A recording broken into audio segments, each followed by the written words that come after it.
Buku paket siswa halaman 112.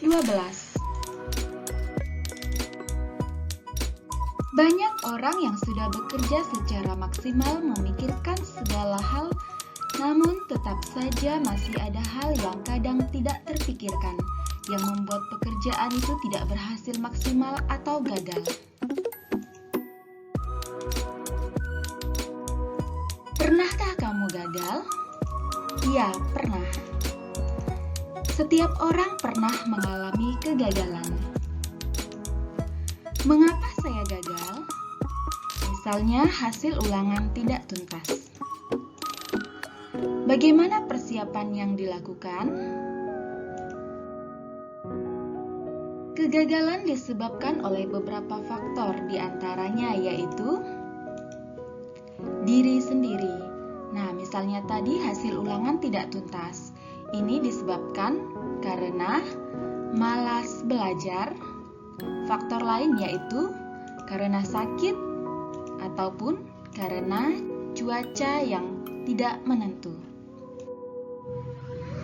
Ataupun kita sudah mempersiapkan banyak hal, seperti menyalakan alarm.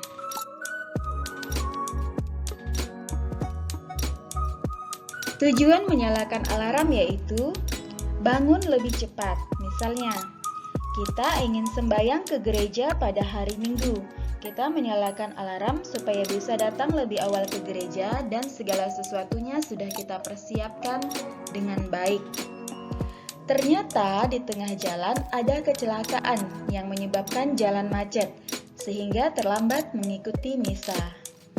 Selain itu, banyak lagi penyebab kegagalan yang di luar kekuasaan kita. Kita sudah mempersiapkan dengan baik hal-hal yang dapat kita jangkau. Misalnya, kita ingin bangun lebih cepat, jadi kita mempersiapkan menyalakan alarm.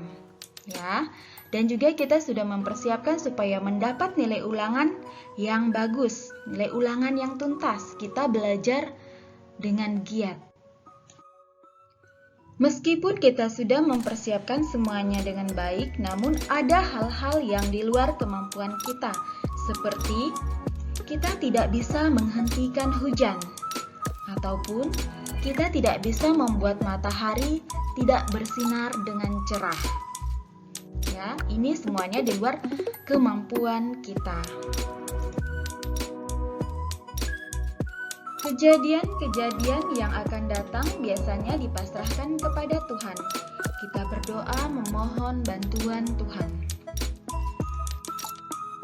Seperti yang dialami Paulus dan Silas dalam kitab suci, Kisah Para Rasul bab 16 ayat 16 sampai dengan 31.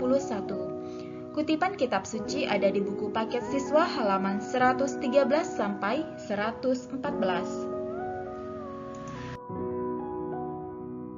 Mari mendengarkan kisah Paulus dan Silas. Paulus dan Silas difitnah, mereka dilaporkan, sehingga mereka dipenjara. Ketika menghadapi persoalan itu, Paulus dan Silas berdoa dan menyanyikan pujian pada Allah. Berkat doanya, terjadilah gempa bumi. Penjaga penjara menyangka tahanan lari, sehingga ia ingin bunuh diri. Namun dicegah oleh Paulus. Penjaga penjara pun bertanya pada Paulus, apa yang harus dilakukannya agar selamat. Paulus mengatakan agar percaya kepada Tuhan Yesus Kristus, agar ia dan seisi rumahnya selamat.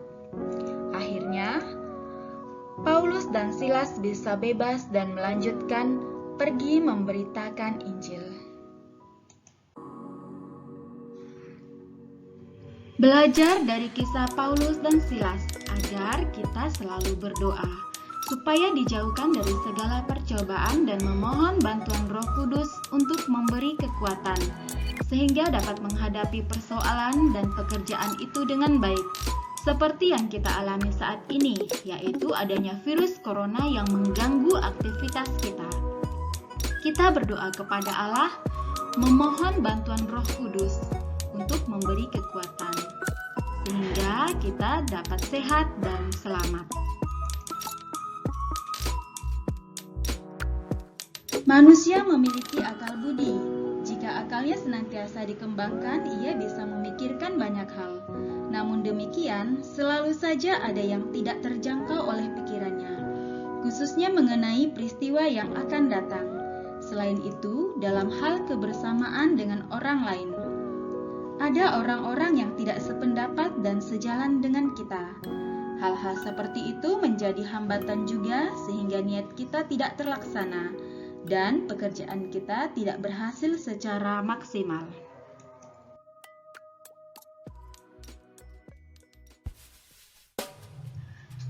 Marilah kita selalu berdoa agar kita diselamatkan. Sekian materi pembelajaran kita. Semoga dapat bermanfaat untuk kita semua. Terima kasih. Tuhan Yesus memberkati.